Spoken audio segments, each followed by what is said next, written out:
കാട്ടാനകളുടെ എണ്ണം കുറയുന്നുവെന്ന് വനം വകുപ്പ് പറയുമ്പോൾ ഇതുവരെ കാട്ടാനകളുടെ സാന്നിധ്യം ഉണ്ടാകാത്ത മേഖലയിൽ വരെ കാട്ടാനകൾ ഇറങ്ങുന്നതിന്റെ ആശങ്കയിലാണ് ഹൈറേഞ്ചിലെ കുടുംബങ്ങൾ. വൈസന്മാലി 20 ഏക്കർ കുടിയുടെ മുകൾ ഭാഗത്താണ് 6ഓളം കാട്ടാനകൾ ഇറങ്ങിയത്. പ്രദേശവാസികൾ വിവരമറിയിച്ചതിനെ തുടർന്ന് RRT സംഘമെത്തി കാട്ടാനകളെ പ്രദേശത്തു നിന്നും തുരത്തി.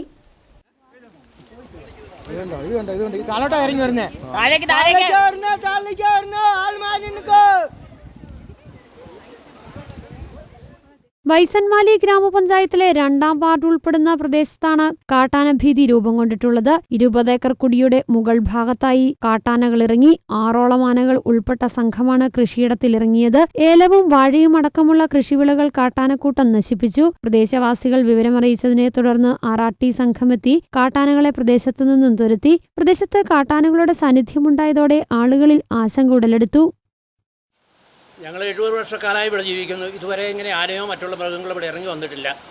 ഈ വർഷം കാറ്റും പ്രകൃതിക്ഷോഭവും കാരണം ഉൽപ്പാദനമില്ലാതെ യാതൊരു വിധത്തിലും മുന്നോട്ട് പോകാൻ സാധിക്കാത്ത അവസ്ഥയായിരുന്നു. ഏതെല്ലാം ഒടിച്ചിട്ടിരിക്കാനും അതിനിടയിൽ ആനയും കൂടെ വന്നു. ജീവിക്കാനും വയ്യ. ജീവിക്കാനുള്ള വഴി നശിപ്പിക്കപ്പെടുന്ന സാഹചര്യം ഉണ്ടാകുന്നു. കുട്ടികൾക്കും ഞങ്ങൾക്ക് ഓരോരുത്തർക്കും ഇവിടെ താമസിക്കാൻ തന്നെ ഭയമാകുന്ന ഒരവസ്ഥയിലാണ് വന്നിരിക്കുന്നത്. ഇതിനെതിരെ സർക്കാർ നടപടി സ്വീകരിക്കണം. ഒരിക്കലും കൃഷി സ്ഥലത്ത് വന്യമൃഗങ്ങൾ ഇറങ്ങുന്ന ഒരവസ്ഥ ഉണ്ടാകാൻ പാടില്ല.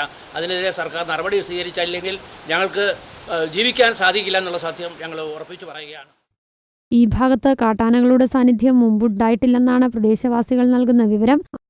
ഇവിടുന്ന് താഴെ തൊട്ട് കുറേ വാഴകൾ നശിപ്പിച്ചിട്ടുണ്ട്. കൃഷിയിടങ്ങളിൽ കുറേ നഷ്ടങ്ങൾ വന്നിട്ടുണ്ട്.